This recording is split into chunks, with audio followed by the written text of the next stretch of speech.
Break के बाद आप सभी का स्वागत है। नमस्कार, मैं हूं रत्ना और आप देख रहे हैं सी न्यूज भारत। आइए रुक करते इस खास खबर की ओर। अब आगरा के मरीज भी अत्याधुनिक तकनीक से लाभान्वित हो रहे हैं। शहर के गोयल सिटी हॉस्पिटल में आयुष्मान भारत योजना के अंतर्गत गरीब और जरूरतमंद मरीजों को रोबोटिक सर्जरी की सुविधा निःशुल्क प्रदान की जा रही है। ये सुविधा आगरा के पहले रोबोटिक सर्जन और ज्वाइंट एंड रिप्लेसमेंट विशेषज्ञ डॉक्टर मेघल गोयल द्वारा उपलब्ध कराई जा रही है। डॉक्टर गोयल घुटनों और कूल्हों से जुड़ी जटिल समस्याओं का इलाज अब रोबोटिक तकनीक की मदद से कर रहे हैं।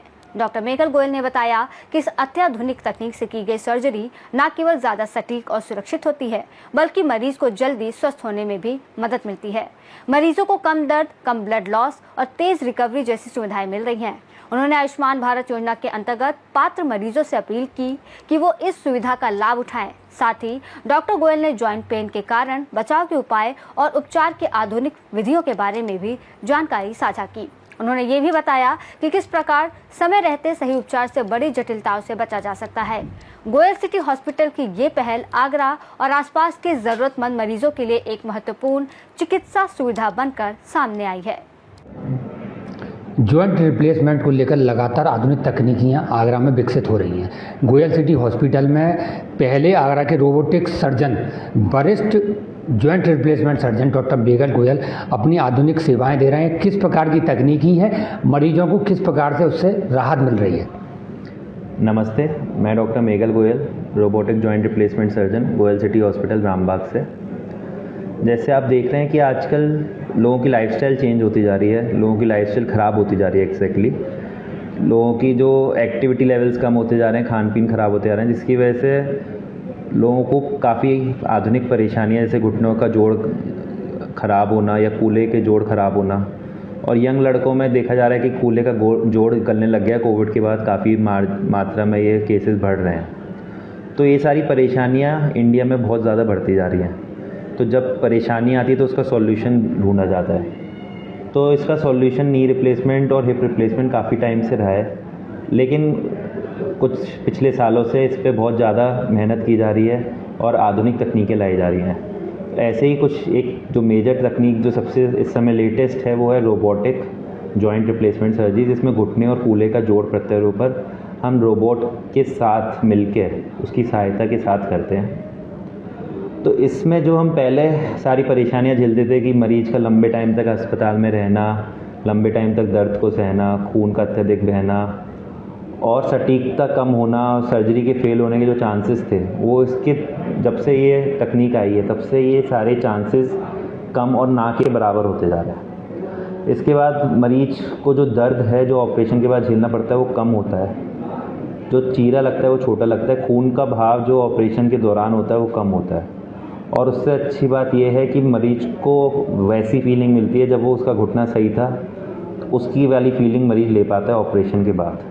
तो उसे पहले जैसी फीलिंग मिलने लग जाती है, जो नेचुरल जॉइंट जिसे कहते हैं, या जो पहले उसका ख़राब होने से पहले जो जोड़ था वैसी कुछ फीलिंग ले पाता है। और वो मरीज फिर उसके बारे में भूलने लग जाता है धीरे धीरे और अपनी नॉर्मल ज़िंदगी जीने लग जाता है, दर्द रहित ज़िंदगी। जो जिस दर्द की वजह से वो अपनी ज़िंदगी में फ़ोकस नहीं कर पा रहा था, अपने काम पर फोकस नहीं कर पा रहा था, अब वो उस पर ही फोकस कर पा रहा है। ऐसे ही जब कूल्हे गल जाते हैं, आजकल जो यंग लड़कों में काफ़ी हो रहा है, तो उनकी जो प्रोडक्टिव ईयर्स हैं 20 से 30 साल के, 20 से 40 साल के मान लीजिए, जो लड़के या जो पॉपुलेशन है वो इफ़ेक्ट हो रही है। तो उसी समय लोग सबसे ज़्यादा कमाई करते हैं, अपने आप को विकसित करते हैं। लेकिन अगर वही साल आपके ख़राब हो जाएंगे तो आपकी फिर आगे की ज़िंदगी मतलब ना के बराबर अच्छी चलती है और बहुत परेशानियाँ, डिप्रेशन, ये सब चीज़ें देखी जाती हैं। लेकिन जब से हमने रोबोटिक्स और हिप रिप्लेसमेंट शुरू करा है, तब से उन सब लोगों को भी एक नया जीवन दान मिल रहा है। वो अपनी नॉर्मल लाइफ पे आ सकते हैं और फिर से कमाने, अपने सारे काम कर पा रहे हैं और अपनी जीवन शैली में वापस जा पा रहे हैं, और वो सब कर पा रहे हैं जो उन्होंने कभी सोचा नहीं था। तो मैं यही कहना चाहूँगा कि तकनीक से अगर दूर भागेंगे तो आप पीछे रह जाएंगे, अगर तकनीक के साथ चलेंगे तो हमेशा आगे की तरफ अग्रसर रहेंगे। अगर इस तकनीक की बात करें, लगभग कितना ऑपरेशन सर्जरी में समय लगता है, पेशेंट को कितने दिन हॉस्पिटल में रहना पड़ता है और कितने दिन बाद पेशेंट चलने लगता है?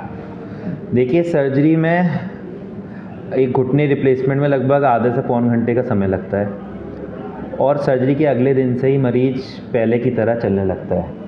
लगभग 2 हफ्ते पे टाँकी कटते हैं और लगभग महीने से 1.5 महीने बाद मरीज़ भूल जाता है कि उसका कोई ऑपरेशन हुआ था।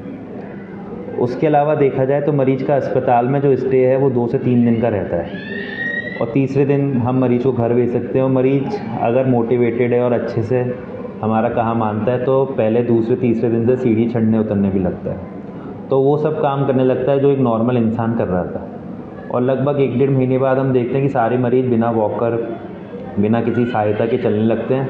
और जब वो हमारे ओपीडी में आते हैं तब अगर कोई नॉर्मल जना उनसे मिलेगा तो पहचान नहीं पाएगा कि उनका कुछ रिप्लेसमेंट या कुछ हुआ था। लगभग कितनी सटीकता इस रोबोटिक सर्जरी से मिलती है? सटीकता की बात करें तो आपको ये समझना पड़ेगा कि रोबोटिक एक बहुत बड़ा जो एरर है, जिसे ह्यूमन एरर कहते हैं, कि मनुष्य की जो गलतियां हैं उसे कम करने की कोशिश कर रहा है। गलतियां कभी ज़ीरो नहीं होंगी, लेकिन जो पहले गलतियां 1% होती थी अब वो 0.1% पे ला सकते हैं। तो ये समझना पड़ेगा कि वो आपकी सहायता करता है, वो आपको पहले से बताएगा कि जो आप सर्जरी करना चाह रहे हो इस मरीज़ की, इसके लिए फ़ाइनल रिज़ल्ट क्या होगा, कि ऑपरेशन के बाद फाइनली क्या आने वाला है। अगर आपको कुछ चेंज करना है तो अभी कर लो, जिससे कि अगर एक बार आपने उस पर चीरा या हड्डी को काट दिया तो फिर से आप उस स्टेज पे नहीं जा पाएंगे।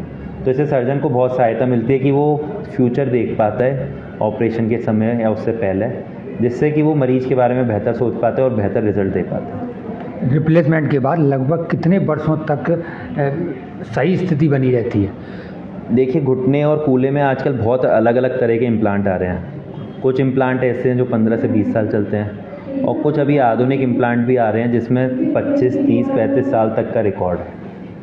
तो जो मरीज़ चूज़ करता है और कितनी अफोर्डेबिलिटी है उसके हिसाब से इम्प्लांट डाला जाता है, प्लस उसकी एज पे भी डिपेंड करता है।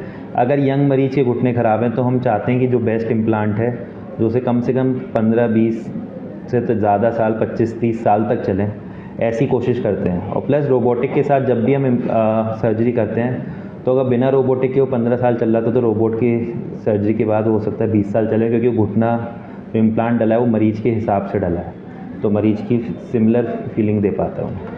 आधुनिक जीवन शैली में क्या बदलाव करना है जॉइंट रिप्लेसमेंट सर्जरी से बच सकें? देखो, जो सबसे बड़ा बदलाव चाहिए वो आपको इस डिवाइस को यूज़ करना आना चाहिए, जैसे मोबाइल कहते हैं, ठीक है। इस डिवाइस को कैसे यूज़ करना है और इसे कितना यूज़ करना है वो बहुत ज़रूरी है। आज पहले हम देखते हैं कि लोग बाहर क्रिकेट खेलते थे, फुटबॉल खेलते थे, जो बाहर की गेम्स है वो खेलते थे, लेकिन अब वो सब चीज़ें हम इस मोबाइल पे खेलते हैं। तो आपको ये समझना पड़ेगा कि अगर हम मोबाइल पे इतना ज़्यादा लग जाएंगे तो हम आउटडोर एक्टिविटीज़ नहीं कर पाएंगे। तो मेजर जो यंग पॉपुलेशन, जो एल्डरली पॉपुलेशन है, उन्हें घर के बाहर निकलना ज़रूरी है और कुछ ना कुछ स्पोर्ट्स में इन्वॉल्व होना ज़रूरी है। स्पोर्ट्स नहीं तो आधे घंटे वॉक करें, वॉक नहीं तो घर पे कम से कम 15-20 मिनट योगा करें। अगर आप इसे मोबाइल या टीवी को यूज़ ही करना चाहते हैं तो उसे प्रोडक्टिव की तरह यूज़ करें कि आप उसमें योगा सीखें उससे, या उससे कुछ ऐसी एक्टिविटी सीखें जिसको आप, या डांस करें उसे देखकर, जिससे कि आपकी बॉडी में एक्टिविटी लेवल्स बढ़े रहें। अगर आपकी जैसे मशीन है कोई, तो मशीन में ऑयल डालना पड़ता है जिससे मशीन चलती रहे, लेकिन हम ऑयल डालना भूल जा रहे हैं, इसे मशीन चला रहे हैं, तो किसी टाइम बाद वो ख़राब होनी है। तो अगर ऑयलिंग इसकी मशीन की, एक तो अच्छा खाना है और दूसरा आपकी एक्टिविटी लेवल्स हैं कि आप कुछ ना कुछ स्पोर्ट्स में ज़रूर रहें और कुछ ना कुछ एक्टिविटी अपनी करते रहें। और टहलना कम से कम आधे घंटे सुबह मॉर्निंग वॉक पे जाना आवश्यक है सबके लिए। एक आखिरी सवाल, रोबोटिक सर्जरी का लोग उपयोग कर सकें किस प्रकार से अपील करेंगे? देखिए, मैं कभी रोबोटिक सर्जरी को प्रमोट नहीं करते हैं। हम चाहते हैं कि मरीज़ जो भी आए वो ठीक होकर जाए। अगर उसको सर्जरी से बच सकता है तो हम उसे वो वाले सुझाव देते हैं। अगर सर्जरी से पहले कुछ इंजेक्शन या कुछ एक्सरसाइज से काम हो सकता है तो वो सुझाव देते हैं। लेकिन फिर भी अगर हमें ऐसा लगता है कि इसके पास कोई ऑप्शन नहीं है तो हम रोबोटिक सर्जरी के लिए एडवाइस करते हैं। जब से हमने रोबोटिक स्टार्ट करी है तब से हम कन्वेंशनल को एग्जैक्टली अवॉइड नहीं करते, वो बैकअप में टीम में हमेशा ओटी में रहता है, लेकिन हम चाहते हैं कि मरीज़ को बेहतर सेवाएं दे पाएँ, भले ही वो अफोर्डेबल हो या ना हो। उसकी आर्थिक स्थिति के हिसाब से हम इलाज नहीं करते, हम चाहते हैं उसे बेहतर ही इलाज मिले। तो रोबोटिक सेवा हम हर मरीज को देते हैं जो भी सर्जरी हमसे कराना चाहते हैं। प्रधानमंत्री की महत्वाकांक्षी योजना आयुष्मान भारत योजना से निःशुल्क उपचार रोबोटिक सर्जरी से किए जा रहे हैं। देखिए हम आगरा या मेरे ख्याल से यूपी या शायद इंडिया के अकेले अस्पताल होंगे जो आयुष्मान योजना द्वारा रोबोटिक नी रिप्लेसमेंट कर रहे हैं। मरीज को वो इम्प्लांट, वो क्वालिटी दे रहे हैं जो शायद कोई और इंडिया में नहीं दे पा रहा होगा, क्योंकि जो ये इम्प्लांट्स हैं ये काफ़ी कॉस्टली हैं। लेकिन फिर भी हम आयुष्मान भारत योजना से ये मरीज को देना चाहते हैं, जिससे कि उन्हें वो सब चीज़ें मिलें जो और जिनके पास धनी व्यक्ति हैं उन्हें प्राप्त हो रही हैं। तो अगर आपके पास आयुष्मान भारत कार्ड है या आपके पास कोई भी योजना से आप जुड़े हुए हैं, तो हम कोशिश करते हैं उसके अंतर्गत उनका इलाज कर सकें। हमारे साथ मौजूद थे joint replacement surgeon, robotic surgeon doctor Goyal city Agra से डॉक्टर मेघल गोयल। उन्होंने रोबोटिक सर्जरी की जानकारी दी है। मरीज को कम समय में अधिक सही उपचार, सटीक उपचार मिलता है, पहले से बेहतर जीवन जीने में मदद मिलती है। अपने साथी राहुल मिलन के साथ अनुज उपाध्याय, सी न्यूज़ भारत, आगरा। आगरा से सी न्यूज़ संवाददाता अनुज उपाध्याय की रिपोर्ट। इस खास रिपोर्ट में फिलहाल इतना ही। देश और दुनिया की तमाम बड़ी खबरों के लिए आप देखते रहिए सी न्यूज़ भारत।